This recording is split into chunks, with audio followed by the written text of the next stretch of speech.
ओम शांति।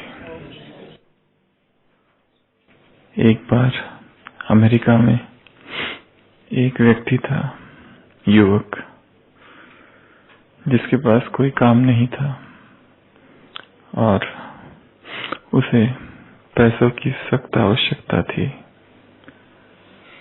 उसके पास जो भी एक काम था, पहले काम, वो छूट गया था। तो काम की तलाश में यहाँ से वहां से वहां घूम रहा था, भटक रहा था।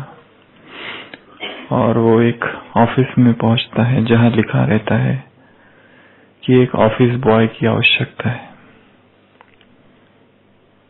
इंटरव्यू का समय लिखा रहता है। तो वो लड़का अंदर जाता है और फिर इंटरव्यू के लिए आता है। पूरा उसका इंटरव्यू होता है और वो जो मालिक होता है, मैनेजर, वो उसको कहता है कि ठीक है, आपको हम सिलेक्ट करते हैं, परंतु कुछ डिटेल्स और बाकी है जो हम आपको आपके मेल आईडी पर भेज देंगे। तो मेल क्या है आपका? तो लड़का कहता है, मेरे पास मेल आईडी ही नहीं है मेरा, तो क्योंकि मेरे पास कंप्यूटर ही नहीं है। तो कहता है, क्या आज के युग में तुम्हारे पास कंप्यूटर ही नहीं है? तो तुम तो यहाँ काम करने के योग्य ही नहीं हो। बिना कंप्यूटर के आज के जमाने में, बिना मेल आईडी के कोई काम हो ही नहीं सकता है। ऑफिस यहाँ तो अगर मेल ही नहीं है और कंप्यूटर का तुमको कोई अभ्यास ही नहीं है, तो अच्छा तो यही होगा कि तुम चले जाओ, हमारे काम के नहीं हो तुम। तो वो युवक बाहर निकलता है, सोचता है अब क्या करूं। उसके पास 200 रुपए होते खाली।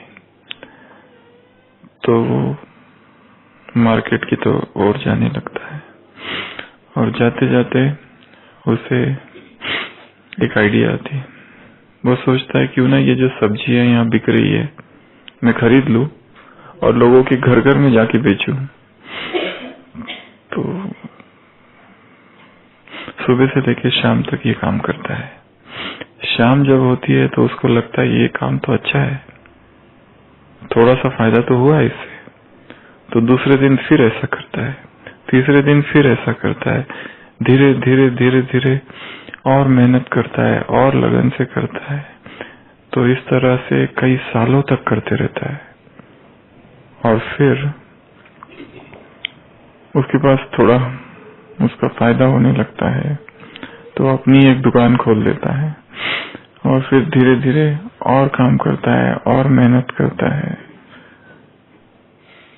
तो वो धीरे धीरे 10 साल में बहुत बड़ा एक बिजनेसमैन बन जाता है।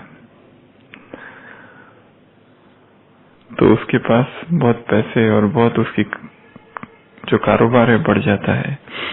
तो जब इस तरह से कारोबार बढ़ जाता है तो वो सोचता है कि थोड़ा इंश्योरेंस भी करना चाहिए।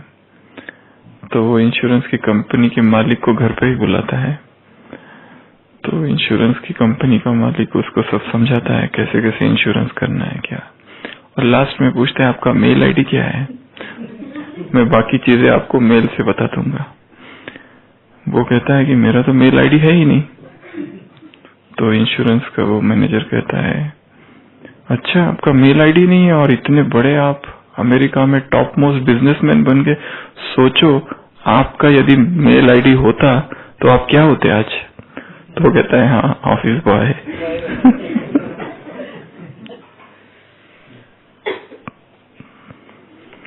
संडे की अव्यक्त मुरली।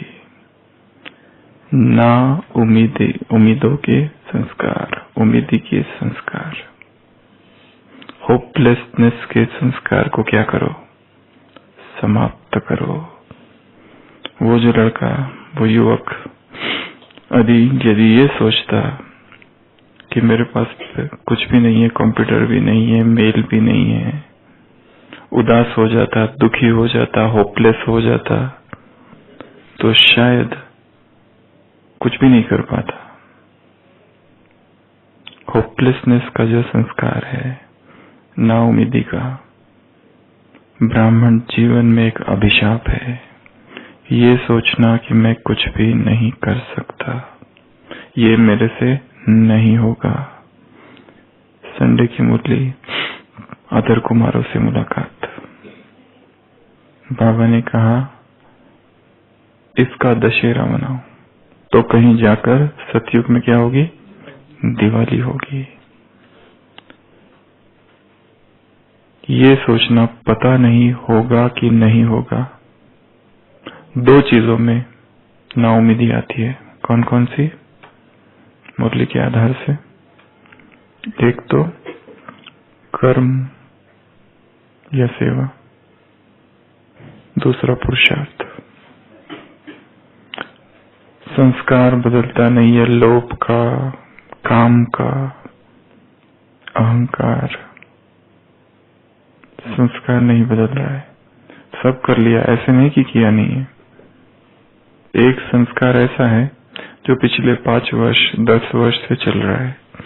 मुरलियां सुन रहे, अमृत वेला कर रहे, प्लानिंग बना रहे, चार्ट लिख रहे, मधुबन में आ रहे, भट्टिया कर रहे, रोज क्लासेस रेगुलर सुनना, नोट्स निकालना, पॉइंट्स लिखना, सब कुछ कर रहे हैं। परंतु एक संस्कार ऐसा है जैसे कि रोने का। किसी ने कुछ बोला तो आंसू तो बस तैयार ही है बहने के लिए, बस बोलने की देरी है। खाली बोल दिया, ये तुमने काम ठीक से नहीं किया, बस 2 दिन नाराज। जिसने बोला वो भी सोचता है कौन सा बड़ा पाप कर दिया,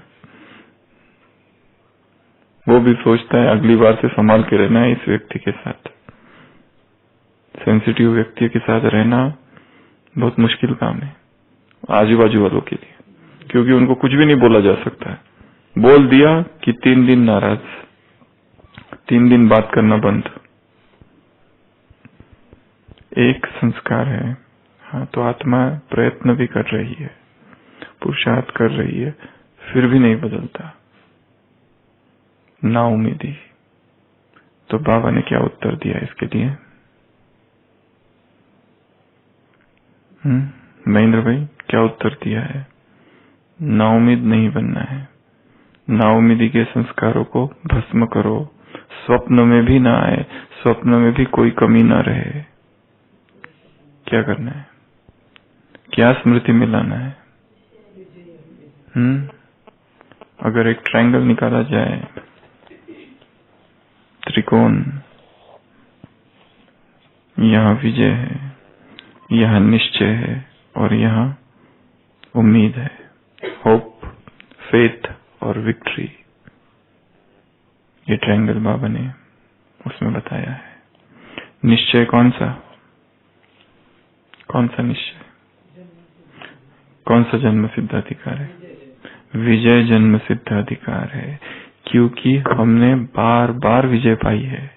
पहली बार नहीं पा रहे, पहली बार ये संस्कारों को भस्म नहीं, इस संस्कार को भस्म नहीं कर रहे। इसके पहले कई बार ये संस्कार आया है, था, और हमने उसे भस्म किया। ये अपवित्रता का संस्कार, ये विकार का संस्कार, ये वासना का संस्कार, ये उत्तेजना का संस्कार, ये क्रोध का, आवेश का, लोभ का, ईर्ष्या का, दुखी होने का, सेंसिटिव होकर रोने का, ईर्ष्या करने का, ये जो संस्कार है, इस पर हमने कई बार विजय प्राप्त की थी। इसके लिए अब ऐसा नहीं सोचो कि इतना तो हमने कोशिश कर ली और फिर भी नहीं हो रहा है। दुनिया में जितनी महान आत्माएं हुई है, लौकिक दुनिया में, आध्यात्मिक जगत में, सामाजिक क्षेत्र में, किसी भी क्षेत्र में, सभी के जीवन में ऐसे कुछ पड़ाव आए कि उदास, दुखी हो गए थे कुछ समय के लिए, परंतु फिर वहीं से वो उठे। वॉल्ट डिज्नी, जिसका इतना नाम है डिज्नीलैंड में, उसको रिजेक्ट कर दिया था कितनी बार। स्टीव जॉब्स, आइंस्टाइन, 4 साल तक तो बोलते ही नहीं आता था उसको, तोतला बोलता था, बोलते ही नहीं आता था 4 साल तक। 16 साल तक जो एग्जाम दी उसमें फेल। उसके पिताजी ने कह दिया था ये बेटा जो है ये फेलियर है एकदम मेरा। Edison, total failure. जितने ये सारे लोग हैं, बिल गेट्स, इनके जीवन में ऐसी ऐसी चीजें आई कि सब दुखी हो गए थे, नाराज हो गए थे एक समय, परंतु उसमें वो टिके नहीं लंबा समय तक, उस दुख में, उस नाउमीदी में। वहां से उन्होंने अपना नया एम्पायर खड़ा किया, सक्सेस का। फेलियर जो है वो सक्सेस का ही एक पार्ट है। फेलियर जो क्या है, सक्सेस का ही एक पार्ट है। इसके लिए ये जो एक संस्कार है, होपलेसनेस, एक नया शब्द है, स्पिरिचुअल डिप्रेशन। सारा पुरुषार्थ किया जा रहा है परंतु वो नहीं कर पा रहे जो करना चाहिए। अमृत वेला कर रहे हैं परंतु कोई अनुभव खास नहीं है, इसलिए एक आध्यात्मिक विषाद। एक होता है संसार के लोग डिप्रेस्ड है, एक है ब्रह्मा कुमार और ब्रह्मा कुमारियां, अजीब सी डिप्रेशन है, और वो अच्छा डिप्रेशन है, थोड़ा सात्विक डिप्रेशन। ऐसा कोई शब्द होता नहीं है, परंतु डिप्रेस इसलिए है कि ये एक संस्कार पर कितने समय से काम कर रहे हैं। 15 दिन तो लोप हो जाता है, 15 दिन के बाद पता नहीं कहां से आ जाता है, समझ में ही नहीं आता है। Like a ghost from the टूम, like a child from the womb, ऐसी कहावत है। जैसे बच्चा गर्भ से निकलकर बाहर आ जाता है और जो मर गए हैं वो टूम्ब, क्या कहते हैं उसको, कब्र से निकलकर बाहर आ जाता है, वैसे वो संस्कार बाहर आ जाता है। ऐसे लगता है खत्म हो गया है। वो जो माया पक्षी होता है फिनिक्स नाम का, जल जाता है, राख हो जाती है, अपनी राख में से फिर से खड़ा होता है। मिथक पक्षी है या नहीं पता नहीं, परंतु संस्कार भी ऐसे ही लगता है खत्म हो चुका है, चाहे वो क्रोध का, झूठ बोलने का, छिपाने का, कुछ भी हो सकता है। संस्कार इतने सूक्ष्म है, इतने सूक्ष्म है, और वो सारे ऑटोमेटिक काम करते हैं, हमको ही नहीं पता ये कहां से है और क्यों काम कर रहे हैं, क्योंकि हमने उनको ज्ञात अज्ञात क्षणों में उनकी पुनरावृत्ति की है, रिपीट किया है उनको। 15-15 दिनों में एक बार रिपीट किया है, एक मास में एक बार रिपीट किया है, फिर 6 मास की गैप दिया, फिर से उसको रिपीट किया। तो वो संस्कार कहीं ना कहीं छिपा हुआ है, उसको केवल थोड़ी सी अग्नि चाहिए, चिंगारी, वो बाहर निकल कर आता है। वो कुछ भी हो सकता है, परंतु यदि वो आ भी जाए तो क्या होना है, दुखी हो जाना है। फिर आ गया, क्या करेंगे? क्या करेंगे अगर वो फिर आ जाता है? तो इब्राहिम लिंकन, उसकी अगर लाइफ स्टोरी पढ़ो तो उसमें पूरा लिस्ट ही है, लंबी लिस्ट है। एक ये इलेक्शन किया, फेल्ड, ये किया, फेल्ड, ये किया, fail, fail fail fail fail fail fail, पूरा कंप्लीट फेलियर। तब कहीं जाके लास्ट में एक जगह है कि now elected president of America. उसके पहले अबाउट 16-17 बार, परंतु वो रुका नहीं। बस यही एक चीज है, यदि इस संस्कार ने हमें हराया, काम, क्रोध, कोई भी हरा दिया, ठीक है, तो क्या उठना ही नहीं है वापस, प्रयत्न ही नहीं करना है, छोड़ देना है प्रयत्न को, कि फिर से उठना है? गिरना नहीं, ये बहुत अच्छी बात है, परंतु गिरना और फिर उठना, इसमें महानता है। इसलिए संस्कार कितना भी बड़ा हो, क्या होना है, हमको रुकना नहीं है, हारना नहीं है। हिम्मत, अच्छे से अच्छे तीव्र पुरुषार्थी भी कभी कभी हिम्मत छोड़ देते हैं, क्योंकि संस्कार जो है वो इतने सूक्ष्म है कि अपने आप काम करते हैं। और कुछ कुछ संस्कार शरीर की केमिस्ट्री, हार्मोन्स, फिजियोलॉजी, रसायन, उससे संबंधित है। काम, वो सारों का संबंध देह से भी है, केवल वो माइंड से संबंधित नहीं है, साइकोसोमैटिक है। इसलिए व्यक्ति गिरता है और गिरने के बाद उसको लगता है इतना सारा कुछ तो किया, पवित्रता का चिंतन किया, पवित्रता के सम्मान लिए, पवित्रता पर मुरलियां पड़ी, फिर भी क्यों गिर रहा है? अगर व्यक्ति गिरे तो क्या करना है? अगर संस्कार वापस आए क्या करना है? एक तो बताया निश्चय कि मैं बार बार विजयी हुआ हूं, पहली बार नहीं है ये संस्कार आने दो, हार नहीं माननी है। दूसरा, ये जो चीजें हो रही है, संस्कार आ रहा है, उनको एक परछाई समझना, शैडो है केवल, इतना इंपॉर्टेंस नहीं देना उसको। 24 घंटे में 23 घंटे 50 मिनट शक्तिशाली गए, 10 मिनट में विकार के संकल्प, 10 मिनट में विकर्म पाप विकल्प हुआ, परंतु ये अब 10 मिनट के लिए दूसरे दिन क्या पश्चाताप में ही चला जाएगा? इस 10 मिनट के लिए दूसरे 24 घंटे पश्चाताप में बिताने हैं। इसलिए उनको बहुत ज्यादा इंपॉर्टेंस भी नहीं देना। आए और चले गए, फिर से पुरुषार्थ करना चालू करना है, नए संस्कार बनाते जाना, पुरुषार्थ के संस्कार, क्योंकि आत्मा का मूल स्वभाव पवित्रता ही है। ऊपर से विषय वासना विकार बाह्य सुख ये हम थोप रहे उसको, पर आत्मा को वास्तव में सब नहीं चाहिए, उसको पवित्रता ही चाहिए।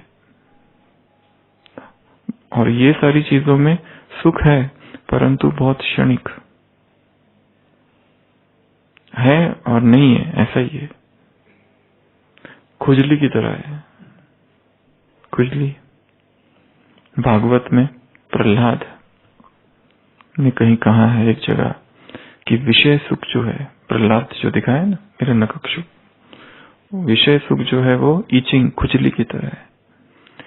खुजली होती है, फिर जितना खुजली करते रहो थोड़ी देर के बाद और खुजली करने की इच्छा होती है, फिर देखते थोड़ी देर बाद खून आ रहा है पर रुक जाते हैं, पर थोड़ी देर के बाद फिर करते रहता है व्यक्ति, करते रहता है। संसार के जो भी सुख है इच्छ की तरह है, खुजली की तरह है। तो मेथड क्या है? अब खुजली हो रही है, क्या करें? उसको न करना, होने दो, थोड़ी देर के बाद अपने आप वो सेंसेशन चला जाएगा, थोड़ी देर के बाद वो सेंसेशन अपने आप लोप हो जाएगा, क्योंकि खुजली की और करते ही तुरंत दुख मिला। पर दुख मिलने के बाद फिर भी हम रुकते नहीं है, थोड़ी देर के बाद फिर इच्छा होती है वही करूं, फिर किया खुजली, फिर उसके बाद छोड़ा, फिर उसके बाद दुख। पर संस्कार इतना है, जैसे किसी ने कुछ खाया, जिलेबी खाई, खाते ही उसका पेट खराब हो गया, बाकी सबका ठीक है, पर उसको ये समझ में आ गया ये मुझे सूट नहीं करती है, पर दो अभी खाई, अभी संकल्प कर लिया पावरफुल, अभी बिल्कुल छोड़ दिया हाथ से, देखना ही नहीं है उधर, परंतु 2 दिन के बाद फिर बनी तो फिर द्वंद्व चालू होगा। देख लेते, एक बार हुआ तो हमेशा थोड़ी होता है। फिर एक बार खाया, फिर एक बार खाया तो फिर एक बार वापस वैसा ही हो गया। फिर सोचा कि नहीं, अब तो बिल्कुल प्रतिज्ञा ही करता हूं मैं, प्रतिज्ञा कर ली। 1 महीना 1-2 बार प्रलोभन आए पर जीते। फिर 1 महीने के बाद ऐसा लगा कि अब तो विजयी हो गया, अभी तो कोई लेना देना ही नहीं है, जिलेबी से क्या, उसका मुझे संकल्प ही नहीं है। पर अचानक फिर आ गई, कोई कोई बना के ही लेके आया बड़े प्यार से, अभी अभी सेंटर पर बनाई है, तो भावना तो रखनी है। तो फिर से खाया और फिर से हो गया। फिर तो इतना पावरफुल संकल्प कर लिया कि अभी चाहे कुछ भी हो जाए, कोई बहन लाए, भाई लाए, जो भी लाए, बिल्कुल नहीं। और फिर 3 मास तक एकदम पक्का रहा, 3 मास तक बिल्कुल एकदम, बहुत बार आई और दूसरों को दे दी। पर 3 मास के बाद फिर कहीं बाहर गया व्यक्ति, बाहर गया, थोड़ा बिजी हो गया सेवा में, संकल्प थोड़ा कम ज्यादा हो गए, थोड़ी बहुत दूसरी माया भी आ गई और फिर अचानक सामने आ गई, तो फिर ले लिया वापस। और इस बार फिर क्योंकि बाहर है तो इतनी पावरफुल स्टेज नहीं है, मधुबन में था तो पावरफुल स्टेज थी, अब उधर है इतनी थोड़ी कम पावरफुल है। तो फिर थोड़ा सा ढीला ढाला संकल्प किया, अभी नहीं, और उस संकल्प में भी उसको चलाया 2-3 मास, पर 2-3 मास के बाद फिर कुछ हुआ। अगर 1 साल का ग्राफ देखा जाए तो 1 साल में कई बार वो गिरा है, कहीं 3 महीने के बाद, कहीं 4 महीने के बाद, और फिर कोई एक जबरदस्त माया आ गई। उस पीरियड में उसके संकल्प तो एकदम ढीले हो गए। तुम माया को बुलाते हो, बाबा ने मुरली में कहा है, तेरी आ जाओ, तुम माया को बुलाते हो। तो उस पीरियड में अब ये जो हुआ संस्कार पक्का हुआ। फिर उसने बहुत पावरफुल संकल्प किया, 6 मास तक हुआ ही नहीं, और 6 मास के बाद एकदम हो गया, वही माया आ गई। तो फिर वो सोचते देखो 6 मास का पुरुषार्थ सब फालतू गया, व्यर्थ गया, सारा फोकस गिरने पर है। वो जो बीच का पीरियड है जिसमें हमने बहुत अच्छा पुरुषार्थ किया, उसका सोच बहुत कम है, उसकी सोच। इसका मतलब हम ज्यादा महत्व किसको दे रहे हैं? गिरने को, और वो जो गिर रहे हैं उसके पश्चाताप में ही ज्यादा समय जा रहा है। 3 मास बहुत पावरफुल रहे, उसका चिंतन क्यों नहीं कर रहे? वो जो गिरना है उसका चिंतन इतना ज्यादा क्यों? इसका मतलब उसको अत्यधिक महत्व दिया जा रहा है, और यही एक कारण है। क्योंकि अत्यधिक महत्व क्यों दे रहा? क्योंकि श्रीमत हाथ में, श्रीमत कहती है ऐसा नहीं करो, और फिर हो गया। वो है इतना पर पश्चाताप इतना। ब्राह्मण जीवन में गलतियां इतनी है पर पश्चाताप बहुत ज्यादा है, और वो पश्चाताप ही आगे के पुरुषार्थ को रोक देता है। ये सूक्ष्म मनोविज्ञान है कि व्यक्ति गलतियों के बारे में बहुत ज्यादा सोचता है। इसके लिए हम एक नई बात बता रहे हैं कि गलतियां हो गई, सीखो उनसे, पर बहुत ज्यादा उसका चिंतन, बहुत ज्यादा उसका मनन, बहुत ज्यादा उसको महत्व नहीं दो। छाया है, आई और गई। पवित्रता का जीवन है, बीच में आंधी आएगी। अब आंधियों का ही चिंतन करोगे तो वो जो आगे का पवित्रता का जीवन है उसका क्या होगा? ये आंधी क्यों आई? अब वो आई, आप कॉन्शियस लेवल पे अभी सोच रहे हो, कोई उत्तर नहीं मिलेगा, क्योंकि वो सब कॉन्शियस लेवल से आई है। उसका चेतन के संकल्पों का बहुत ज्यादा संबंध नहीं है। और वो बनी कैसी है? रेपिटेशन, बार बार हमने रिपीट किया। अब जो नई चीजें हैं, मुरली का चिंतन के संस्कार, नए संस्कार बनाओ, ज्ञान के संस्कारों का निर्माण करना है। कौन से संस्कार निर्माण करेंगे? ज्ञान के। कैसे? चर्चा करो, ज्ञान की चर्चा, बैठो और ज्ञान एक दूसरे से शेयर करो। नए संस्कार क्रिएट करने हैं ज्ञान के। ज्ञान के संस्कार क्रिएट करना मतलब मुरली सुनाना ये नहीं है। चर्चा, ब्रेनस्टॉर्मिंग। ब्रेनस्टॉर्मिंग अर्थात एक टॉपिक रखा है सामने, 10 लोग मिलके बिल्कुल उसके बारे में ऐसा सोचे रैंडम कि नई आइडियाज निकले, सोचने पे मजबूर हो जाए क्या है ये, क्या हो सकता है इसके बारे में। एक होता है ज्ञान के संस्कार खाली मुरली सुनाने से या सुनने से, भाषण देने से या भाषण सुनने से नहीं होते। चर्चा, क्रिएटिव वर्क चाहिए, तो एक नए संस्कार निर्माण होंगे। अब ये जो नए संस्कार निर्माण होंगे तो पुराने जो संस्कार है धीरे धीरे दबते जाएंगे, दबते जाएंगे, दबते जाएंगे, और धीरे धीरे खत्म हो जाएंगे। जैसे वो व्हाट्सएप में एक नंबर से मैसेज आया, ठीक है, और 6 महीने तक कोई मैसेज नहीं आया, तो वो मैसेज धीरे धीरे नीचे चला जाएगा, नीचे जाएगा, नीचे जाएगा। उसके ऊपर नए नए डालते जाओ, अच्छे अच्छे डालते जाओ, डालते जाओ, डालते, वो नए नए आते जाएंगे। पर एक दिन यदि उसी व्यक्ति ने फिर मैसेज कर दिया तो वो मैसेज सबसे टॉप पे होगा। फिर तुम सोचोगे अरे ये मेरा 6 से 6 महीने का पुरुषार्थ सारा गया।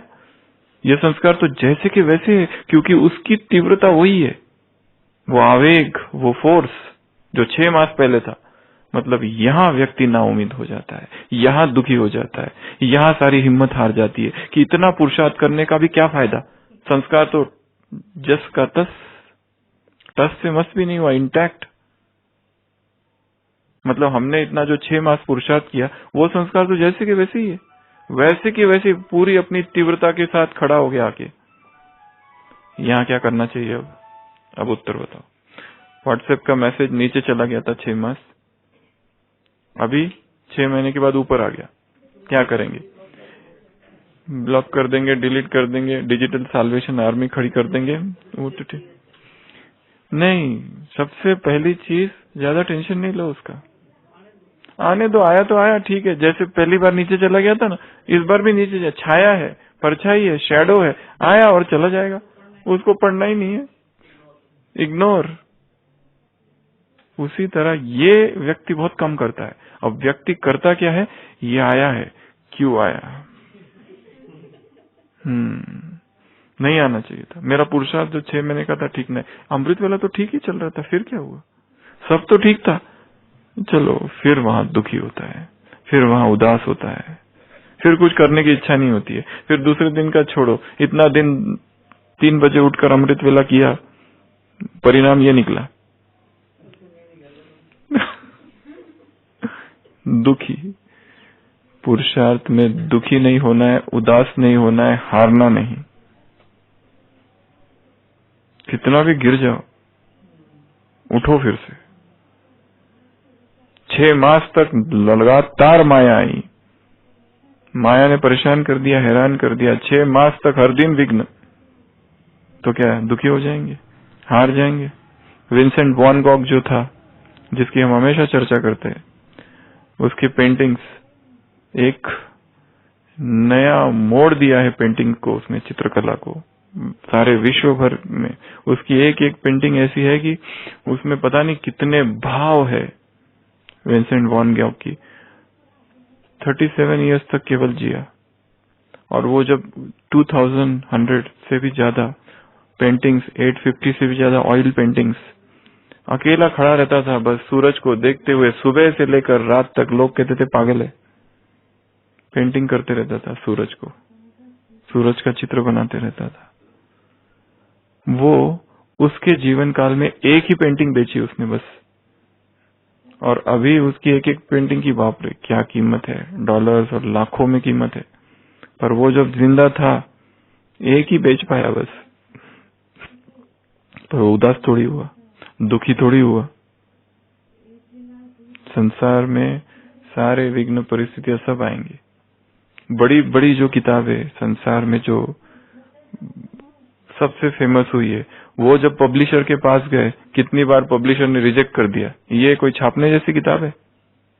वो रोवलिंग जो थी, हैरी पॉटर वाली, हैरी पॉटर इस सदी की फैंटेसी नॉवेल्स में सबसे प्रसिद्ध किताब है। वो जब गई पहली बार, जब उसने लिखा था, तो उसको तो 27 बार रिजेक्ट कर दिया। बोले ये कोई किताब है, कौन पब्लिश करेगा? पब्लिशर लेने को तैयार नहीं थे। पर उदास नहीं, ये सारे ही लोग, चाहे लौकिक के हो, परंतु चाहे, चलो अध्यात्म से उनका कोई संबंध नहीं था, परंतु ये लोग उदास नहीं हुए, दुखी नहीं हुए, होपलेस नहीं हुए, फिर भी आगे बढ़ते गए। जब ये ऐसा कर सकते तो हम क्यों उदास हो जाए? निकृष्ट कर्म करने वाला, वो एक बार बताया था ना, हसन एक बार एक चोर के यहाँ रुकता है 1 मास तक। तो वो देखता है कि वो चोर रात को निकलता है चोरी करने, सुबह लौट के आता है। तो हसन संत होता है, सूफी संत, पूछता है क्या हुआ? वो कहता है कुछ नहीं हुआ, आज कुछ नहीं मिला। बहुत कोशिश की चोरी करने की, पर पहरा इतना कड़ा था कि अंदर घुस ही नहीं सका। तो बोलते अब क्या करोगे? अब क्या, रात में फिर कोशिश करूंगा, दोबारा जाऊंगा। दोबारा रात को निकलता है और दोबारा कहीं जगह जाता है, दूसरे दिन लौट के आता है खाली हाथ। वो हसन पूछते हैं आज क्या हुआ? आज भी कुछ नहीं हुआ। तो अभी क्या, अभी रात में और बाकी है। 1 मास तक रोज जाता है, रोज खाली हाथ लौट कर आता है, पर उदास नहीं होता है। तो वो हसन सोचता है देखो, मैं तो भगवान को ढूंढने का इतना बड़ा महान कार्य कर रहा हूँ, ये चोर निकृष्ट कर्म करते हुए कभी उदास नहीं होता, दुखी नहीं होता, होपलेस नहीं होता। और मैं कितनी बार सोचता हूँ कि छोड़ो ये अध्यात्म, कुछ और करते हैं। तो अधर कुमारों से मुलाकात में क्या कहा बाबा ने? नाउम्मीदी के संस्कार को खत्म करो, इसका दशहरा करो तो दिवाली होगी सतयुग में। ये नहीं भूलो कि ये, ऐसा नहीं कहो कि हमें पता नहीं होगा कि नहीं होगा, होता नहीं, बदलता नहीं, चाहे पुरुषार्थ चाहे कर्म। सेवा भी, ये जमीन पे सेवा नहीं होगी। पहले से ही हमने बंजर भूमि भव का वरदान ही दे दिया है। कुछ समय रहे वहां पर, कोई नहीं निकला। हम ही शापित करते हैं भूमि को कि यहां से कोई निकलता नहीं। शायद हमारी टेक्निक गलत है, शायद हमने अभी तक वो सब नहीं किया जो करना चाहिए था, शायद पवित्रता में गड़बड़ है, शायद प्रकाश नहीं पहुंच रही है, शायद यहाँ का वातावरण ही शक्तिशाली नहीं है। ये सब चिंतन तो हमने किया ही नहीं और हमने सीधा कह दिया अकल्याण भव वहां की आत्माओं का। इनका कुछ नहीं हो सकता है। इनको 2 बार माउंट आबू लेके गए, सब कुछ देखा है इन्होंने, फिर भी नहीं आते। हम ही शाप दे रहे हैं उनको अब कि इनको छोड़ो। अब जब हम हमेशा एक उदाहरण देते हैं कि कोई पति है, 20 साल तक पत्नी को सताया, 20 साल तक विघ्न डाले, 20 साल तक उसको ज्ञान में चलने से रोका, पवित्रता और सबके लिए बंधन डाले, और 20 साल के बाद वो पति ज्ञान में आ जाता है। तो जब वो विरोध कर रहा था तब भी तो देवकुल की आत्मा थी कि नहीं थी? थी ना? तो देवकुल की आत्मा ऐसा सब करेगी। तो इसका मतलब हमें नाउम्मीद नहीं होना है, सेवाओं में भी नाउम्मीद नहीं होना है, चाहे कोई कितना भी विरोध करे। और सबसे अच्छी बात तो यह है, जो जितना अधिक विरोध करता है वो एक दिन उतना ही अधिक सहयोगी बनेगा। जो जितना विरोध करता है वो उतना ही पुरुषार्थ में आगे जाएगा आगे। ये भी है, क्योंकि उसमें झूठ नहीं है, आडंबर नहीं है। उसके विचार ऐसे हैं, वो ऐसा सोचता है बस। और जो बीच वाले हैं वो तो उधर भी ढीले रहते हैं, यहाँ आने के बाद भी ढीले ही रहते हैं। तो ये थी पहली पार्टी से मुलाकात। तो इसमें उत्तर क्या है? निश्चय।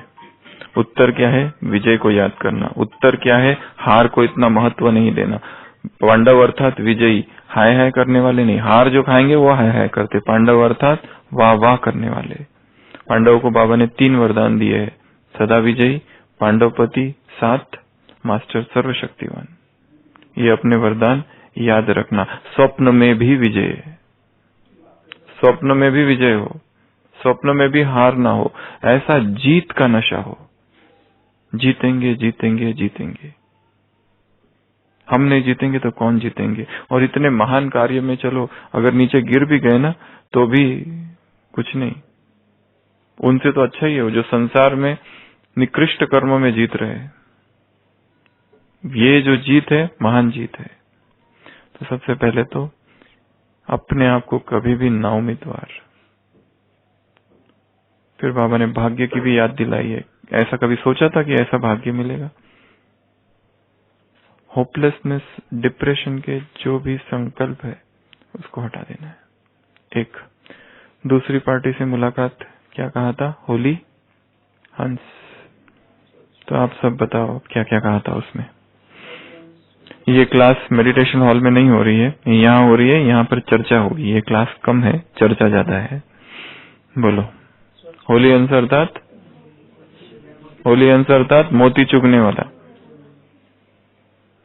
क्या हंस वास्तव में ऐसा करता है? ये दूसरा एक प्रश्न है। ऐसी कहावत है कि भारतीय स्क्रिप्चर्स में, शास्त्रों में लिखा हुआ है, मानसरोवर नाम का एक हिमालय पे बहुत बड़ा लेक है, वहां पर ये रहते हैं। वहां से भारत में बीच बीच में आते रहते हैं। तो ये जब, तो एक गुण क्या है इनका? सरस्वती देवी का वाहन है वो। हंस मोती चुगता है। दूसरा क्या करता है? वो श्वेत होता है। तीसरा स्वच्छ होता है, नीलशीर को अलग करता है, और आकर्षक होता है, सफेद होता है, उड़ता है, और इनोसेंस, निरागसता, निर्मलता का प्रतीक है वो। और जो सन्यासियों में कैटेगरीज है, कुटिचक, बुद्रुक, हंस और परमहंस, 4 कैटेगरीज है। उसमें हंस होता है एक, और एक होता है परमहंस, एक उसके भी ऊपर होता है अवधूत। तो परमहंस अर्थात विवेक का प्रतीक है हंस। विवेक, wisdom, discrimination, power of discrimination अलग करता है वो। सत्य क्या, असत्य क्या, नित्य क्या, अनित्य क्या, सार क्या, असार क्या, क्या करना है, क्या नहीं करना, मनमत क्या, परमत क्या, श्रीमत क्या, ये सब अलग करने वाला, नीर शीर को अलग करने वाला दिव्य बुद्धि। तो यहाँ बाबा ने क्या कहा, तुम सब कौन हो? श्रेष्ठ आत्मा है, महान आत्मा है, पुरुषोत्तम आत्मा है। बगुलों के साथ रहते हुए भी स्वयं को क्या समझो? होली हंस समझो। मैं अलौकिक न्यारी प्यारी आत्मा हूँ, ये समझो। हम उनसे अलग है, डिटैच रखना है अपने आप को। और दूसरा, बगुला हंस जो होता है उसके पंखों में पानी नहीं स्पर्श करता है, पानी स्पर्श नहीं करता है उसके पंखों, वाटरप्रूफ। तो स्वयं को डिटैच रखना, सभी के बीच रहते हुए।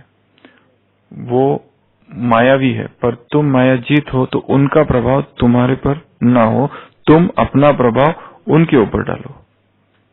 नहीं तो ब्राह्मण आत्माएं जब मधुबन में रहती है तो सब ठीक चलता है, जैसे ही यहाँ से बाहर जाती है और वहां के लोगों के साथ पुराने दोस्त मित्र संबंधी शादी और वो सारा जो उस वातावरण में जाती है, यहाँ है तो मधुबन के, वहां है तो उनके, दोनों का बैलेंस है।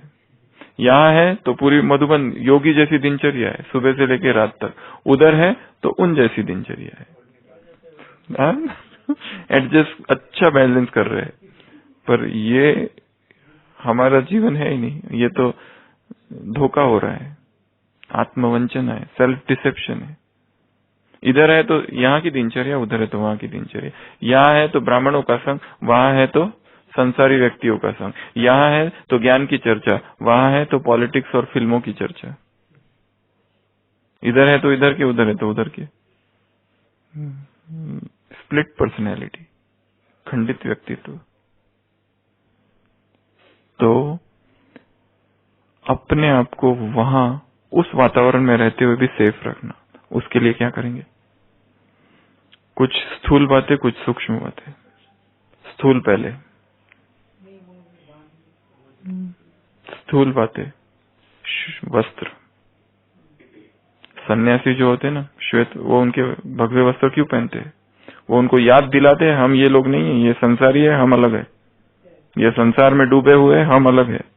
अब उनको स्वयं को याद दिलाते हो। राख भी क्यों लगाते? याद दिलाने के लिए राख लगाते हैं वो लोग कि न संसार, ये देह नश्वर है, संसार नश्वर है। तो संसार में रहते हुए एक ब्राह्मण आत्मा जिसको ऑफिस में काम करना पड़ता है, जिसको बॉस और उसके जो कॉलीग्स है या जूनियर्स है उनके साथ रहना पड़ता है, कैंटीन जाना पड़ता है, कॉलेज में है या फिर कहीं और है, जॉब चालू है, कंपनी में है, उनके साथ रहते हुए कैसे स्वयं को सेफ रखे? कुछ स्थूल बातें और कुछ सूक्ष्म। स्थूल में क्या क्या? बैच।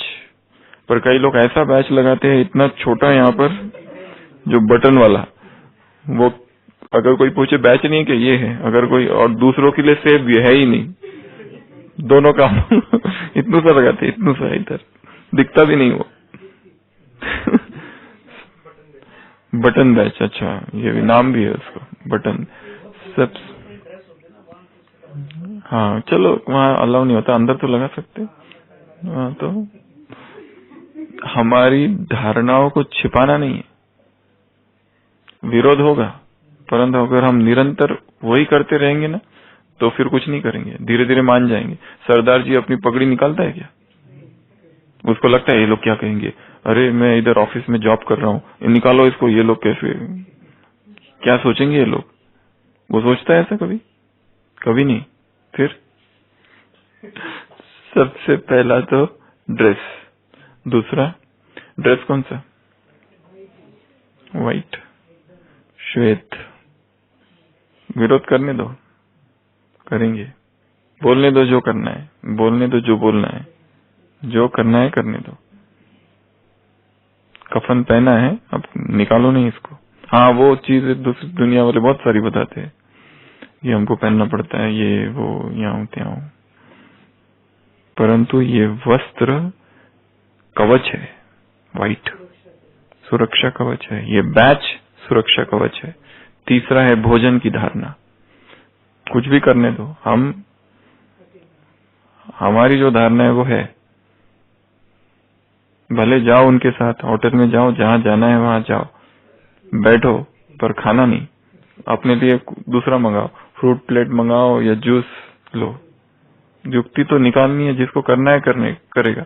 नहीं तो कोई तो कहते अरे नहीं हमको करना पड़ता है, नहीं तो नाराज होंगे ये वो, और खा भी लेते।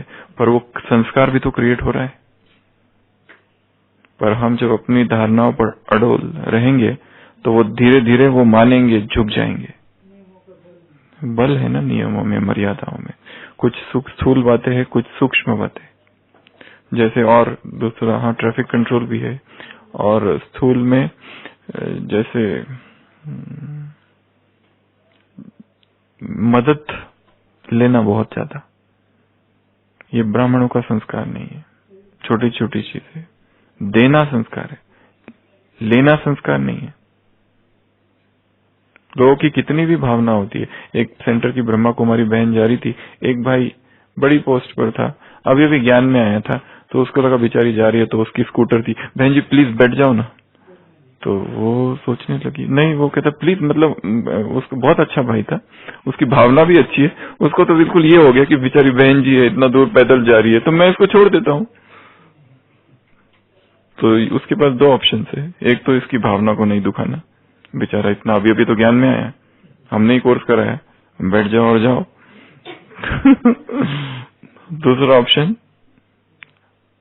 उसको जो है वो बता देना, उसको भी समझ में आ जाए। टूटती है भावना तो टूटने दो थोड़ी सी, उसका भी उसको बल मिलेगा, फिर धीरे धीरे उसको भी समझ में आएगा कि ये लोग कौन है। तो जरा भी अस्वच्छता नहीं, अगर जरा भी अस्वच्छता है तो होली हंस नहीं। इसके लिए स्वयं को चेक करो, कहाँ तक होली हंस बना हूं, कहाँ तक पवित्रता की धारणा है, कहाँ तक स्वच्छता है। होली हंस अर्थात कुछ भी वो गंदा खाते हैं, गंदा बोलते हैं, सारे शब्द मुरली में आए हैं। ना तो चुगने वाले, ना तो नीचे की बातों को लेने वाले, सदा स्वयं को डिटैच रखना हर एक से। और संसार में रहते हुए तो बहुत ज्यादा ये संकल्प निरंतर हो कि मैं ये हूं, भले उनके सामने हमें हाजी करना पड़ता है, या वो बॉस है या जो भी है, परंतु धारणाओं की जहां बात है वहां पर कुछ नहीं। नहीं तो संसार में कंपनियां और उसमें बहुत कुछ होता है, ऐसी सारी चीजें। वो जॉब छूट जाए तो चलेगा। हम जहां थे बहुत पहले, हमारे बॉस हमको कहते थे अपना रेजिग्नेशन लेटर जेब में ही रखना, कुछ हुआ तो दो और निकलो। ज्यादा किसी की चाटुकारिता, फ्लैटरिंग और ये सब नहीं। जहां सम्मान की बात है वहां हमारा अपना व्यक्तित्व है। हाँ, उसमें हम खाली आपका जॉब कर रहे हैं, बाकी हमारी जो पर्सनल लाइफ है उससे आपका कोई लेना देना नहीं। पर्सनल जो धारणाएं हैं उससे कोई लेना देना नहीं। हाँ, कमेंट्स करते रहो जो करना है, उससे हमें कोई फर्क नहीं पड़ता है। तो ये थी हंस फगुले की बात। अब आते हैं मुरली पर। तो मुरली कर्मातीत, 7 पॉइंट्स यहाँ पर बाबा ने पावरफुल पॉइंट्स बताई है परिभाषा में। कर्मातीत स्थिति अर्थात आवाज से परे स्थिति। कर्मातीत स्थिति अर्थात व्यक्त आकर्षण से परे स्थिति। थर्ड, कर्मातीत स्थिति अर्थात शक्तिशाली स्थिति। फोर्थ, कर्मातीत स्थिति अर्थात न्यारी और प्यारी स्थिति। सिक्स्थ, फिफ्थ कर्मातीत स्थिति अर्थात इस स्थिति का यदि 1 सेकंड भी अनुभव किया तो क्या होगा? सारे दिन भर विशेष शांति की शक्ति का अनुभव होगा। 1 सेकंड भी अनुभव कर किया। नेक्स्ट, कर्मातीत स्थिति अर्थात बाप समान संपन्न स्थिति। और 7th, कर्मातीत स्थिति अर्थात हर कर्म सफलता होगी। ये 7 बातें बताई है कर्मातीत स्थिति के विषय में। एक पॉइंट का अनुभव करना है। सबसे पहले बताया आवाज से परे। क्या सारा समय आवाज में ही रह रहे हैं या आवाज से परे भी जा रहे हैं?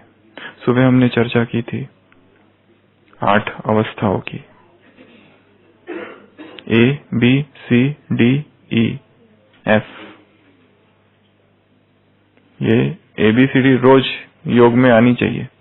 योग में बैठे A, B, C, D, E, F, बिना इन ABCDEF के योग पूरा होना ही नहीं चाहिए।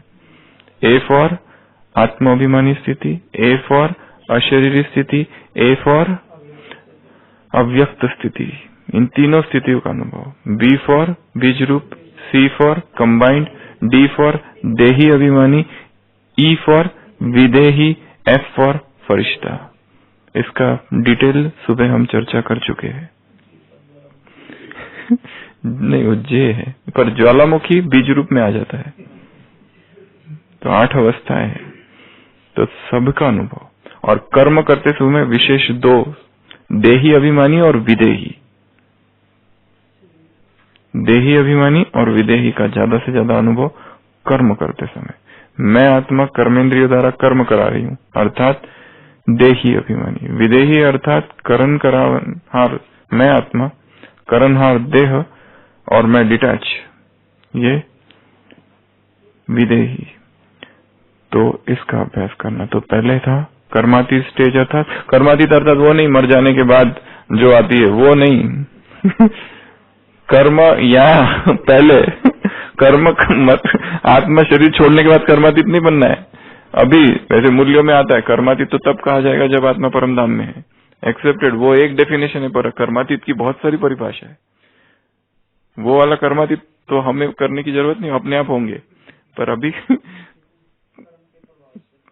कर्म के प्रभाव से एक दूसरी परिभाषा है, कर्म से परे, कर्म के प्रभाव से परे, ये बहुत सारी परिभाषा है। तो जगदीश भाई ने 16 डेफिनेशन दिए कर्मातीत स्थिति की, केवल से कर्मातीत स्थिति की। तो यहाँ बाबा जो डेफिनेशन दे रहे हैं वो है बियॉन्ड साउंड, अर्थात साइलेंस, स्थूल साइलेंस। एक दूसरा व्यक्त आकर्षण से परे। संसार में जो भी आकर्षण है हम अपने आप को सबसे अलग करते जाए। आकर्षण में जो दोष है उसका चिंतन करो। Fault finding, aversion therapy, medical में अवर्शन थेरेपी है। किसी को स्मोकिंग छोड़नी है, स्मोकिंग के प्रति अपने मन में धीरे धीरे घृणा उत्पन्न करो। दारू छोड़नी है, अवर्शन थेरेपी, अवर्स, उसके अवगुणों का सोचो, उससे क्या नुकसान होता है सोचो, उससे सोचो कितनी बार मैं गड्ढे में गिरा, कितनी बार पैसे खराब हुए, कितने संबंधों में क्या क्या हुआ। जो चीज को छोड़ना है उसको, हाँ वो भले होने दो, वो छाया है, दिन भर तो स्ट्रांग रहो, वो धीरे धीरे छाया खत्म हो जाएगी। क्योंकि शराबियों को जैसे शाम होती है अपने आप कदम बढ़ने लगते हैं मधुशाला की तरफ।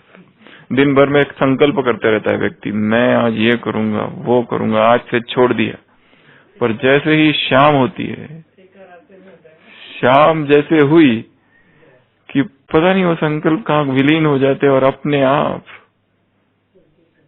बिना कोई बताए कदम अपने आप चलने लगते हैं। मैं खाना, मधुशाला, व्यक्त आकर्षण। तीसरा बताया शक्तिशाली स्थिति। कर्मातीत स्थिति अर्थात शक्तिशाली स्थिति है। कमजोर नहीं, वीक नहीं बनना है। कमजोर सबसे पहले संकल्प होते हैं और फिर व्यक्ति विकर्म करता है। डायरेक्ट विकर्म कभी नहीं करता है। संकल्प में धीरे धीरे स्वीकार करता है पाप को, परिणाम धीरे धीरे सोचना कम करता है। फिर बताया कर्मातीत स्थिति अर्थात न्यारी प्यारी स्थिति। न्यारी अर्थात डिटैच, प्यारी अर्थात लविंग। काम डिटैचमेंट पर करना है, लव पर कम। लविंग बनाने में काम नहीं करना है। प्यारा बनने का पुरुषार्थ नहीं है। पुरुषार्थ कौन सा है? न्यारा बनने का। प्यारा बनने का पुरुषार्थ करोगे तो फंस जाओगे। प्यारा बनने का पुरुषार्थ नहीं करना कभी भी, न्यारा बनने का पुरुषार्थ करो। नेक्स्ट बताया 1 सेकंड अनुभव करो इसका। तो सारे दिन भर अनुभव होगा। तो अमृत वेला कम से कम इस स्थिति का अनुभव, आवाज नहीं, आवाज से परे, आकर्षण से परे, संसार से परे, देह से परे, मैं आत्मा परम धाम में, जो कहा बीज रूप और कंबाइंड स्टेज में हूं, उसका अनुभव। अगला सफलता, कर्मातीत में सफलता मिलेगी ही मिलेगी हर कर्म में। और बताया बाप समान संबंध स्थिति है। तो ऐसी 7 बातें हैं। तो इनके लिए क्या करना चाहिए शिल्पा बहन? ये अवस्था लाने के लिए क्या करना है? 2 शक्तियां चाहिए। कौन सी? समेटने की और समाने की शक्ति। दोनों में क्या अंतर है? समेटने में हमारे अमृत चित्र में क्या दिखाते हैं हम? पेटी दिखाते हैं ना, बोरी बिस्तर। किसको समेटना है? संकल्प को समेटना है, मन बुद्धि को समेटना है। जो विस्तार हो गया है उसको समेटना। विस्तार यहाँ समेटने का ज्यादा बाबा ने विस्तार नहीं किया है, क्योंकि समेटना है ना इसके लिए उस पॉइंट का भी विस्तार नहीं किया है। इसमें बाबा ने एकाग्रता की शक्ति को छोड़ा। एकाग्रता चाहिए, ज्यादा फोकस किया है समाने में। जो विस्तार हुआ है उसको समा दो। ठीक है, अभी तुम्हारे 2 संस्कार बहुत पक्के हो गए हैं। कौन कौन से? भक्ति के और दूसरा विकारी जीवन के। ये 2 संस्कार जन्म जन्मांतर के पक्के हो गए। एक तीसरा संस्कार भी पक्का है, वो बोल दिया हमने, ना उम्मीदवादी का। तो ये 3 संस्कार मुरली में फोकस किए गए। एक तो भक्ति के संस्कार, पहले उधर भक्ति करते थे, ज्ञान में आने का शिव बाबा की भक्ति करते हैं। बाबा ये कर दो, सेंटर के लिए जमीन दे दो, रिट्रीट सेंटर दे दो, माताओं को भेज दो सेवाओं के लिए। चलो ठीक है, कहीं और तो नहीं जा रहे, उसी से बोल रहे, पर वो भी भक्ति है। बाबा बाबा बाबा बाबा, शिव बाबा शिव बाबा शिव बाबा शिव बाबा शिव बाबा। हाँ, माता है होती है ना, शिव बाबा का जाप करती है। शिव बाबा शिव बाबा शिव बाबा शिव बाबा ओम शांति भी बोलती है तो शिव बाबा के भक्त। यहाँ पर भी 2 कैटेगरी है, एक भक्त कैटेगरी, एक ज्ञानी कैटेगरी यज्ञ में। एक है भक्त कैटेगरी, फरियाद, हाँ सिकिलत है भगत तो एक है मांगते रहते हैं, याचना करते रहते हैं। शिव बाबा को कुछ ऐसे बैठते हैं ना, मैंने बाबा की कुटिया में ऐसे करते रहती है कुछ ये योग चालू है, क्या चालू है, कि मांगना चालू है? हाँ नहीं, ऐसे करते हैं ना बाबा के सामने बैठ के, ऐसे चालू रहता है, कुछ करते रहते हैं। हाँ, अच्छा, करंट की वजह से अपने आप हो रहा है पावर आ रही है। हाँ फिर ठीक है, तो खुशी में। तो एक है भक्ति करने के संस्कार। भक्ति करने अर्थात मांगना, याचना करना, प्रेम दे दो, केयर दे दो, हम बीमार है, हमको आके देख लो। तुम जब बीमार थे तो हमने आके देखा था। कोई तो उनको बताए, फोन करके बताओ हम इधर हॉस्पिटल में है, हम बीमार है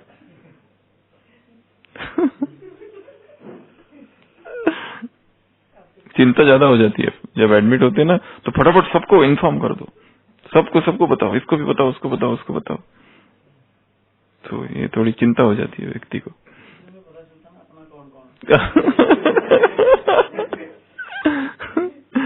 तो मांगना कुछ भी नहीं चाहिए। प्रेम, सहयोग, सहायता, प्रशंसा, स्तुति, केयर, अटेंशन, सम्मान, मान, नाम, इस चीज की हम भिखारी नहीं है। ये सब चीजें हमें नहीं चाहिए। प्रसिद्धि, फेम, ग्लोरी, नेम, ये सब पीछे आने दो। सारी दुनिया हमारे पीछे, हम उसके पीछे सारी दुनिया हमारे पीछे और हम उसके पीछे। तो 2 चीजें संसार में महत्वपूर्ण है। कौन सी? संपत्ति और संबंध। 2 इधर लगा दो। 2 प्रकार की बुद्धि है, एक भटकती वाली बुद्धि, एक सार में स्थित होने वाली बुद्धि। 4 प्रकार के विस्तार बताए बाबा ने। कौन कौन से? महेंद्र भाई, 4 प्रकार के विस्तार। कमलेश भाई, देह का भान, इसका बच्चा, उसका बच्चा, जवान, फलाना ऑक्यूपेशन। दूसरा, देह की स्मृति, देह के संबंध, देह के पदार्थ। ये 4 नहीं है, और भी बहुत है, पर देह की भाषा, इधर आ गया उधर की भाषा, मिल गया उधर की भाषा वाला कि बस दोस्ती हो गई, दोस्ती तैयार। देह का स्थान, तुम भी पंजाब हम भी पंजाब, तुम भी महाराष्ट्र हम भी महाराष्ट्र, तुम भी मुंबई हम भी मुंबई, तुम भी चंडीगढ़ हम भी चंडीगढ़, तुम भी बिहार हम भी बिहार। चलो थोड़ा नक्की का राउंड लगा के आते हैं। फिर आज शाम का क्या प्रोग्राम है? शाम का कुछ बना रहे हो क्या? हाँ तो चलो। कोई विशेष? हाँ उसी, चलो आज डोसा बनाते हैं शाम को अलग से। तो देह की भाषा, देह का स्थान, देह के धर्म। हम उधर भी ब्राह्मण थे, उसका नशा अभी भी है। इस ब्राह्मणपन का नशा कम है, वो जो उधर का लौकिक वाला ब्राह्मण थे ना, उसका नशा अभी भी चल रहा है। कोकनस्थ ब्राह्मण। देह का धर्म, देह के भोग, देह की वासनाएं, देह की इच्छा, देह की प्राप्ति, देह के कर्म, देह का जॉब, ऑक्यूपेशन, देह की स्मृति, ये सब देह से संबंधित चीजें हैं।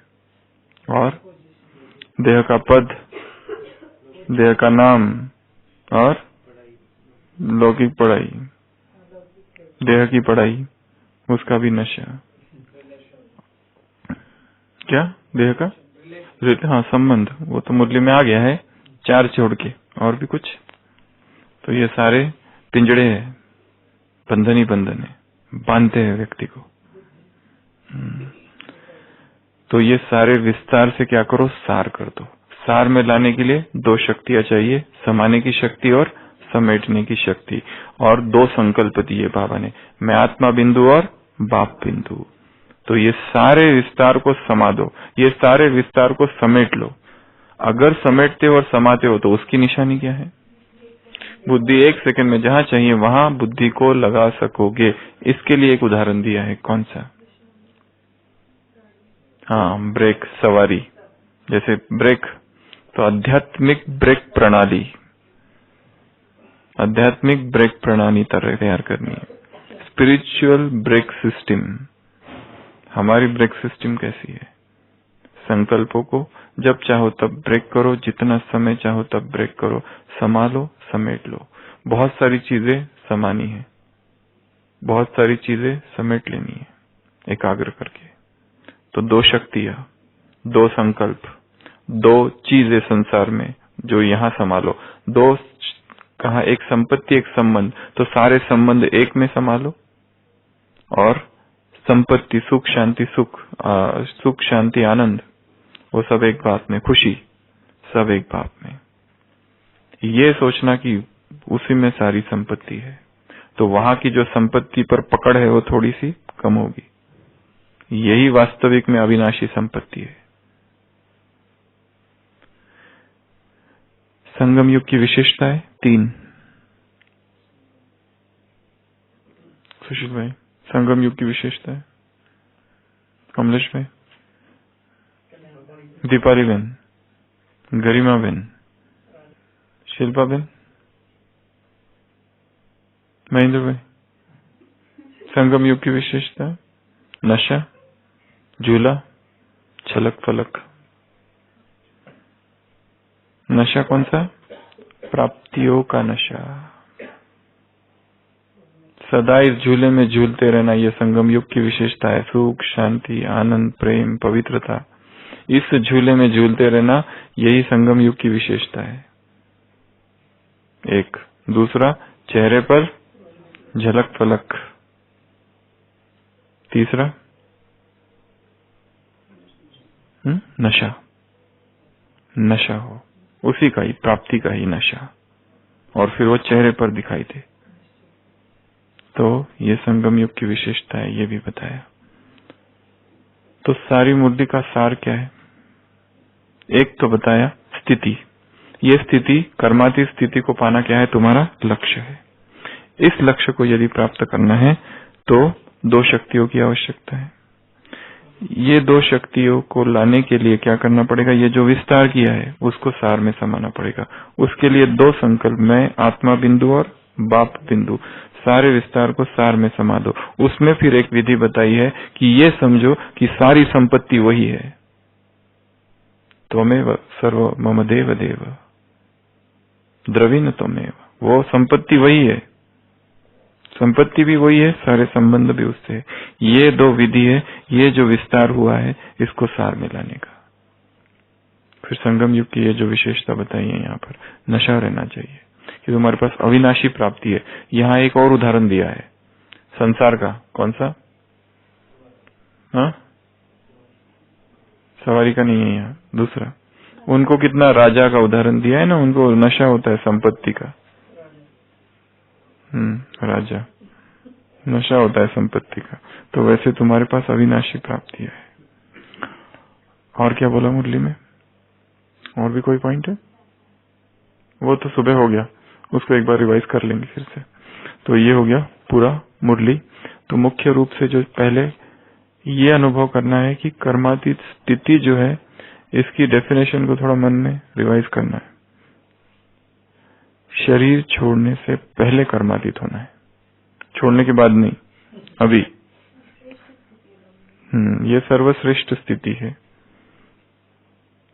शक्तिशाली स्थिति है, न्यारी प्यारी स्थिति है, बाप समान स्थिति है, संपन्न स्थिति है।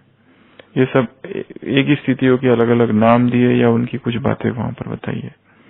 तो इसका अभ्यास करना और बार बार ब्रेक लगाने का अभ्यास, स्टॉप करने का अभ्यास। ये जो विस्तार हुआ है, हाँ एक बहुत अच्छा है कि ज्ञान का हम विस्तार करें, परंतु जब समाने के योग का समय आए तो वो चिंतन भी स्टॉप, वो चर्निंग भी स्टॉप। सीधा योग में जो सुबह अवस्था ही बताई है, बिंदु मतलब बिंदु, बीज रूप मतलब बीज रूप, कंबाइंड मतलब कंबाइंड, अशरीरी मतलब अशरीरी, विदेही मतलब डिटैच, देही मतलब एकदम से उसकी याद में कर्म कर रहे, आत्माभिमानी अर्थात 7 गुणों का चिंतन, फरिश्ता अर्थात इस देह हल्कापन, अव्यक्त अर्थात सब अव्यक्त भाव से परे। फटाफट फटाफट उस सार में आ जाना, और फिर जरूरत पड़ी तो फिर उसका विस्तार भी करना, तुरंत उसका विस्तार करना। सारा विस्तार पूरा हुआ, सार में आ जाओ। सार विस्तार, विस्तार सार। बाबा ने कहा ये दो भी शक्ति है, इनकी भी आवश्यकता है, दोनों शक्तियों की आवश्यकता है। योग करने के लिए विस्तार को सार कर दो, और ज्ञान का चिंतन करने के लिए जो सार है उसका विस्तार करो। एक पॉइंट ले लो मुरली से, एक लाइन उठाओ और एक ही लाइन का चिंतन करो, ये क्यों कहा है, किस लिए कहा है। फिर पार्टियों से मुलाकात में उम्मीदवार ना उम्मीदवार, और सेकंड पार्टी से मुलाकात होली हंस, पांडवों से मुलाकात में विजय विजय विजय, विजयी हो। स्वप्न में भी हार ना हो। स्वप्न में हार कब होती है? जब सारे दिन भर में हार होती है। वो हार का जो संकल्प है वो अंदर चला गया, अंतर्मन ने स्वीकार कर लिया हार के संकल्प को, तो स्वप्न में वही निकलेगा। इसके लिए रिजेक्ट कर दो, किक ऑफ, किक कर दो उसको बहुत जोर से, अगर ऐसा संकल्प आता भी है। ठीक है। फिर मास्टर दाता बनो। इसमें हमने सुबह 14 बातें देखी थी, अभी हम पूछना चालू करते हैं सीधा। कमलेश भाई कौन थे? 13 नंबर, मांगने वाले नहीं, मास्टर दाता अर्थात जो किसी से भी मांगता नहीं है। प्यार दो, सम्मान दो, केयर दो, अटेंशन दो, मुझे ध्यान रखो, कंधा दो, मुझे रोना है। कंधे में डाल के रोने को अच्छा लगता है ना, थोड़ा सा आंसू बिसू, हम ऐसे कुछ हो गया और कोई ऐसे हाथ रख दे यहाँ, तो आहा हा हा, कितना सुकून मिलता है। किसने हाथ रख दिया तो, ना तो किसी का हाथ चाहिए, कोई नहीं चाहिए। हाँ, वो बदला लेगा फिर। तुमने हाथ, उसने हाथ रखा, अब तुमको भी रखना पड़ेगा क्योंकि व्यक्ति फिर बदला लेता है मदद करने के बाद। एक ये तो सबसे पहला है, मास्टर दाता अर्थात रहम दिल है, फ्राक दिल है और मास्टर दाता है। नेक्स्ट क्या है? संपन्न मूर्तियां है। मास्टर दाता अर्थात संपन्न मूर्ति, मास्टर सुखदाता। संपन्न मूर्ति अर्थात कौन से खजानों से संपन्न है? अनुभूतियों के खजाने से संपन्न आत्मा। ये सबसे बड़े अनुभव जिसको हो गया वो सबसे अमीर आदमी है, उससे अमीर कोई है ही नहीं संसार में। और कौन था सुबह? श्याम भाई विश्व के ग्लोब पर खड़े रहकर क्या देंगे? प्रकाश देने वाले। शिल्पा बहन का मास्टर सुखदाता था, पर वास्तव में मुरली में जो शब्द था वो था खुशी बांटने वाले। खुशी, पर खुशी और सुख इंग्लिश में तो एक ही शब्द है ना, हैप्पीनेस। तो मास्टर सुखदाता या खुशी बांटने वाले। नेक्स्ट और कौन था सुबह? हाँ, ये क्या है दीपाली बहन? राजा। राजा अर्थात बिना दिए रह ही नहीं सकते। ठीक है, बैठ जाओ। अभी हम वैसे गिनाते हैं। पहला था मास्टर दाता या फ्राक दिल, रहम दिल। दूसरा था अमूल्य खजाने से संपन्न। तीसरा प्रकाश भाई था, मास्टर सागर। नदी नाले नहीं, तुमको नदी नाले नहीं बनना है, सागर बनना है। चौथा था वो भाई उधर बैठे थे एक, शांति दाता। पांचवा था हीना बहन, स्नेह सहयोग और सहानुभूति देने वाले। पांचवा था छठवा शिल्पा बहन का था, सुखदाता या फिर खुशी बांटने वाला। छठवा। सातवां वो शैलजा बहन थी वहां बैठी हुई। क्या? नहीं, डॉक्टर मेधा। मैं क्या थी? मैं सर्व खजानों से संपन्न और दूसरों को भी, पहले मैं सर्व खजानों से संपन्न और फिर दूसरों को मालामाल करने वाली। फिर वहां पे शैलजा बहन थी, अखंड महादानी। फिर उसके बाद में इधर हाँ आपका हो गया। फिर संदीप भाई था। संदीप भाई के दो कर्म थे, एक तो शक्ति, जिसको जो चाहिए वो देने वाला, जो जे वांछिल तो तेला हो, जिसको जो चाहिए वो देने वाला। और दूसरा गुणमूर्त बन गुण देने का कर्तव्य करने वाला। फिर उसके बाद में 11वां पॉइंट था शिवा भाई। शिवा भाई को क्या था? वही था, शिवा भाई को था गुणमूर्त बनकर गुण दान करना, ये कर्तव्य करने वाला। उसमें भी था वो पॉइंट और इसमें भी ये पॉइंट था। 11। 12वां पॉइंट था इधर, ये अरविंद भाई। क्या? वंचित नहीं रहना चाहिए, कोई भी बाप का वर्षा हरेक को देना है, कोई भी वंचित नहीं रहना चाहिए। 13वां पॉइंट कमलेश भाई, किसी से भी कुछ नहीं लेना है, मांगना ही नहीं है किससे, मांगना बंद। बिन मांगे मोती मिले, मांगे मिले ना भीख। जितना मांगो उतना हम नीचे गिरते जाते हैं। मांगने के संस्कार खत्म। नहीं है चलेगा। राणा प्रताप ने मांगा नहीं था, घास की रोटी, जंगलों में रहा, परंतु झुकने को तैयार नहीं था उसके सामने, अकबर के सामने। फिर 14वां ग्लोब। तो ये विधि है। अभी ये जो फिट हुआ ना ब्रेन में, व्यक्तियों के साथ हमने जोड़ दिया, वो शायद ही कभी भूलता है। और यदि इसी मुरली को हम याद करें चीजों के साथ, it is known as law of association. Law of association अर्थात एक चीज को दूसरी चीज के साथ जोड़ देना, तो वो लंबा समय तक याद रहेगी। अगर हम खाली वैसे ही रखें तो ऐसे तो कितनी मुरली आई और चली गई। अभी ये किसी ने, आपने कोशिश की इसको याद रखने की, रिवाइज किया? जरूरत ही नहीं है। क्यों? क्योंकि व्यक्तियों के साथ जुड़ चुका है वो। माइंड लॉ ऑफ एसोसिएशन एक होता है, दूसरा होता है लॉ ऑफ रिडिकुलस थिंकिंग, थोड़ा अनोखी सोच। जैसे रोज हम ओम शांति भवन में बैठे हैं, मुरली सुन रहे हैं, ठीक है। एक दिन अचानक एक व्यक्ति जोकर का ड्रेस पहन के आ जाता है और नाचने लगता है, ठीक है। तो और मुरली की कोई पॉइंट वो बोलने लगता है। अब वो जो सीन है ना, उस व्यक्ति के साथ जुड़ गया। रोज मुरलियां होती है, वो भूला है, पर वो दिन का याद रहेगा। क्यों? क्योंकि हटके है। जो चीज हटके होती है वो याद रहती है। तो मुरली को ऐसा कुछ कर देना कि वो हटके हो जाए। क्योंकि एक तो है फर्स्ट लेवल, चिंतन का लेवल है, एक लेवल है याद स्मरण का लेवल, फिर उसका स्वरूप बनना, वो आगे की स्टेप्स है। पर पहले जिनको याद ही नहीं है, जिनको पता ही नहीं करना क्या है, वो स्वरूप भी कैसे बनेंगे? जैसे मुरली आई, बहुत अच्छी थी, बहुत अच्छी थी, सबने मुरली फोड़ी है ये, पर वो चली गई हाथ से, हाथ में कुछ भी नहीं है। इसलिए याद भी रखना है कुछ कुछ चीजें। और कैसे याद रखेंगे? व्यक्तियों के साथ जोड़ देना, स्थान के साथ जोड़ देना, चीजों के साथ जोड़ देना। जैसे एक पॉइंट है, उसको जोड़ देना शांति स्तंभ के साथ, दूसरे पॉइंट को हिस्ट्री हॉल के साथ, तीसरे पॉइंट को बाबा के कमरे के साथ, चौथे पॉइंट को कुटिया के साथ, पांचवें पॉइंट को ब्रह्मा भोजन के साथ। 5 पॉइंट अगर याद रखनी है तो पांचों को 5 अलग अलग चीजों के साथ जोड़ दो। कोई भी चीज स्थान के साथ जोड़ दो। स्थान, ये जैसे ए से लेकर जेड तक ये हमारा रोज का मार्ग है।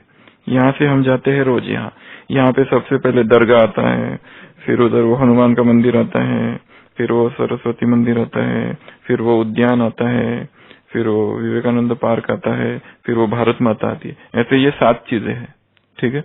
अब मुरली में 7 पॉइंट है, एक एक पॉइंट को इस चीज के साथ जोड़ते जाना। पर ये पहले पक्का चाहिए कौन सा है। ये गया तो वो भी गया, फिर ये पहले पक्का चाहिए और फिर इधर से इसको उसके ये पॉइंट को उसके ऊपर टंगा दो, खूंटी पर। हाँ, तो हाँ, मतलब अब पहले एक फिक्स कर लो 10 चीजें, ठीक है, और उसके बाद उनको हमेशा वहां टंगाते रहो। और जो पुराने टंगे हुए वो भूल जाना, फिर नहीं, वो अपने आप रहते ही है। पर जैसे एक बार आज ये टॉपिक पर हम बोलते हैं, क्लास कराते हैं या चिंतन करते हैं, दूसरे दिन उसको भूल जाओ, अभी उसी को नया चिंतन करो फिर उसी पर, क्योंकि चिंतन में भी आसक्ति हो जाती है, क्योंकि वो चिंतन बहुत था। अभी एक भाई हमको पूछ रहा था, ऊपर आ रहे थे, आपको जो नई आइडियाज आते हैं आप कहीं लिख के रखते हो क्या? हमने कहा नहीं। फिर ये तो बहुत बड़ा रिस्क है, क्योंकि नई आइडिया आ गई और चली गई तो रिस्क उठाते हो आप क्योंकि जो नई पॉइंट्स आती है वो तो लिख के रखना चाहिए ना फटाफट, वो तो चली जाती है, फिर इतना बड़ा रिस्क कैसे उठा लेते हो? रिस्क क्या, गई तो गई, नहीं आ जाएगी नहीं आने दो, क्योंकि चिंतन में भी आसक्ति हो जाती है कि जो पहले हमने चिंतन किया था और वो जो किया था ना, वही इधर लाना है वापस। वो हो गया, वो उस दिन का था, उसको छोड़ दो। अभी नया मास्टर दातापन की उस दिन में चिंतन वो किया था, वो था, आज नया है, वो पुराना पूरा भूल जाओ, अभी फोकस नए पे पूरा। क्या अकाल पड़ा है क्या ज्ञान का या चिंतन का? नहीं ना। फिर तो इस तरह से मुरली का चिंतन करना है। ओम शांति।